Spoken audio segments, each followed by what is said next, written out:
to our channel. Today Bible verse in Tamil.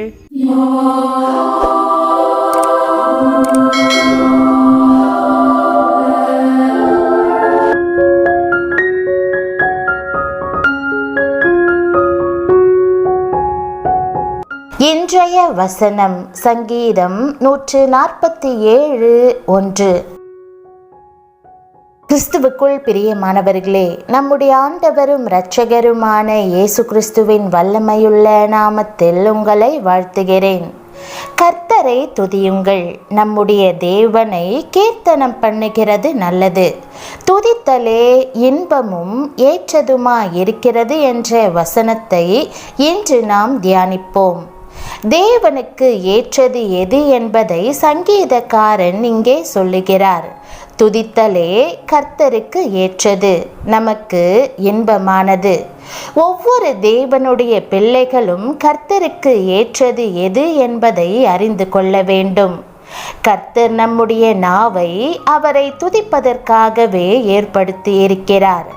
ஆம், சூரியனை ஒளி கொடுக்க படைத்தவர், நட்சத்திரங்களை கால குறிப்புக்காக படைத்தவர், மரங்களை நல்ல கனி கொடுக்க படைத்தவர், நம்முடைய நாவை அவரை துதிப்பதற்காகவே படைத்திருக்கிறார்.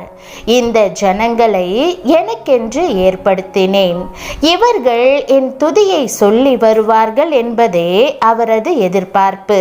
படைத்தான் படைப்பெல்லாம் மனுவுக்காக, மனுவை படைத்தான் தன்னை வணங்க என்பது ஒரு தமிழ் அறிஞரின் பாடல். ஆம், நம்மை ஆண்டவர் தம்மை ஆராதிக்கவே சிருஷ்டித்தார். அதற்காக நம்முடைய வாயும் நாவும் சிருஷ்டிக்கப்பட்டிருக்கிறது. முதலாவது, தாவீது துதித்தலை ஒரு இன்பமான அனுபவமாய் கண்டார். ஆகவே தேவனுடைய பெட்டி தாவீதின் நகரத்துக்கு வரும்போது முழு பலத்தோடு நடனமாடி களி கூர்ந்தார். அந்த ஆனந்தத்தை அவருடைய மனைவியாகிய மீகாலின் முறுமுறுப்பு மட்டுப்படுத்தவில்லை. புதிய ஏற்பாட்டு காலத்திலே இருக்கும் நமக்கு கர்த்தர் செய்த நன்மைகளும் பாராட்டின கிருபைகளும் இன்னும் பல கோடி மடங்கு மகிமையானவை. கல்வாரி அன்பை ருசிக்கும் பாக்கியத்தை பெற்ற நீங்கள் எவ்வளவு அதிகமாய் கர்த்தரை துதிக்க வேண்டும். இரண்டாவது, துதித்தல் தேவ கிருபையை அதிகமாய் கொண்டு வரும்.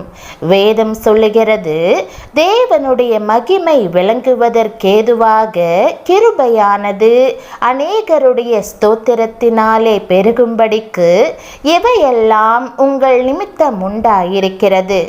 கிறிஸ்துவோடு வாழ்கிற அனுபவத்திலே தேவனுடைய அன்புக்கு அடுத்தபடியாக மகா இனிமையானது தேவனுடைய கிருபைதான். வேதம் சொல்லுகிறது, நாம் நிர்மூலமாகாதிருக்கிறது கர்த்தருடைய கிருபையே. மூன்றாவது, துதியில் அருமையான பாதுகாப்பு இருக்கிறது. துதி உங்களுக்கு கோட்டையாகவும் மதிலாகவும் நிற்கிறது. வேதம் சொல்லுகிறது, இனி கொடுமை உன் தேசத்திலும் அழிவும் நாசமும் உன் எல்லைகளிலும் கேட்கப்பட மாட்டாது. உன் மதில்களை இரட்சிப்பென்றும் உன் வாசல்களை துதி என்றும் சொல்லுவாய். நீங்கள் கர்த்தரை துதிக்கும் போது உன்னதமானவருடைய மறைவுக்குள்ளும் சர்வ வல்லவரின் நிழலுக்குள்ளும் வருகிறீர்கள்.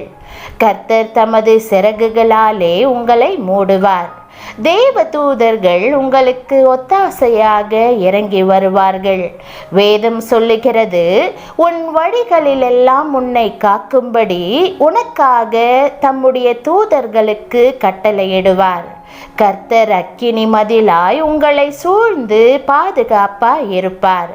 சுடரொளி பட்டயங்களை உங்களுக்காக கட்டளையிடுவார். நான்காவது, துதியினால் கிடைக்கும் ஆசீர்வாதம் ஜெய ஜீவியமாகும். துதிக்கிறவன் தான் ஜீவனுள்ளவன். துதியாமல் மௌனமாயிருக்கிறவன் மரித்தவனுக்கு சமானமானவன்.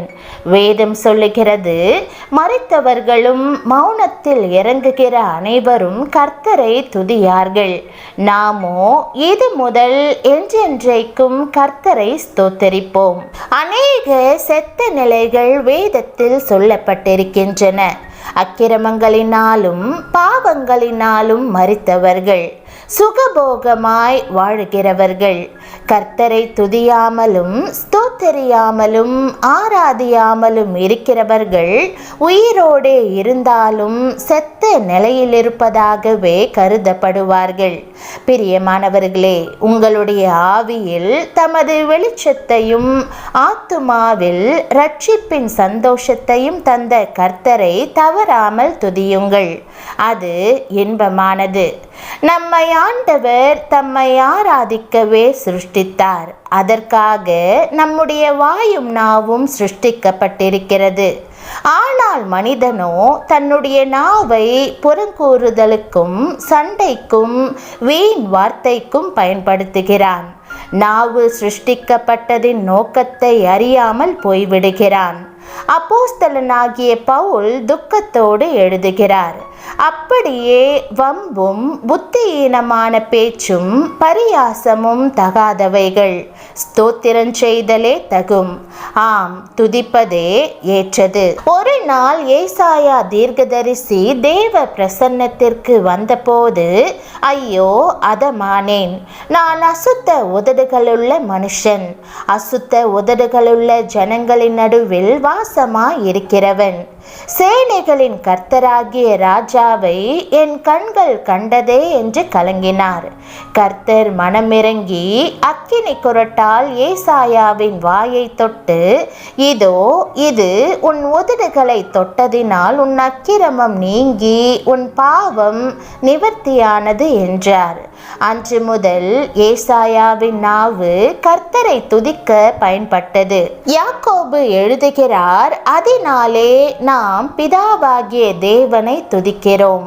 தேவனுடைய சாயலின்படி உண்டாக்கப்பட்ட மனுஷரை அதனாலேயே சபிக்கிறோம். துதித்தலும் சபித்தலும் ஒரே வாயிலிருந்து புறப்படுகிறது. என் சகோதரரே, இப்படி இருக்கலாகாது.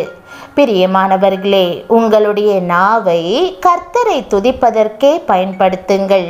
துதித்தலே ஏற்றதா இருக்கிறது. பல வேளைகளில் நமக்கு முன்பாக எரிகோ கோட்டைகள் வருகின்றன. எதை எடுத்தாலும் தடைகள், முன்னேற முடியவில்லை. அந்த நேரம் மனம் சோர்ந்து முறுமுறுத்து கொண்டிருக்க கூடாது.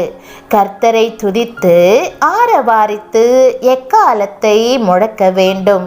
அன்று எரிகோ கோட்டையின் அலங்கம் இடிந்து விழுந்தது போல உங்களுடைய வாழ்க்கையில் உள்ள எல்லா தடைகளும் உடைந்து விடும். துதித்தலே ஏற்றது. பவுலும் சீலாவும் சிறையில் அடைக்கப்பட்டிருந்த போது உபயோகித்த ஆயுதம் என்ன? பாடலோடு கூடிய துதி அல்லவா?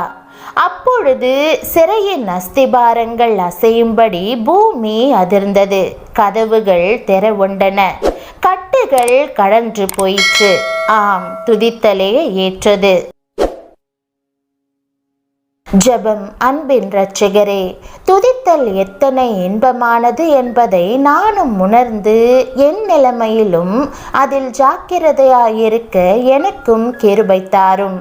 என் வாழ்வில் உள்ள குறைவுகளை எல்லாம் மாற்றி உமக்கு பிரியமானபடி சங்கீதக்காரன் தாவீதை போல் துதி செலுத்துவதில் ஜாக்கிரதையாகவும் கவனமாகவும் இருக்க இன்று முதல் அருள் தாரும்.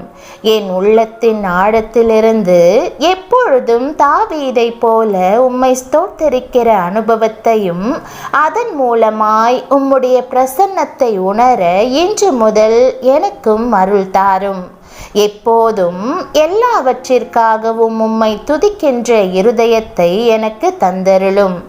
இன்றைக்கு உம்மை துதிக்கவும் உமது மகிமையான காரியங்களை சொல்லி உம்மை புகழவும் தீர்மானித்திருக்கிறேன். இயேசுவின் நாமத்தில் ஜெபிக்கிறேன் நல்ல பிதாவே, ஆமென். தேவனுடைய நாமம் மகிமைப்படுவதாக. ஆமென்.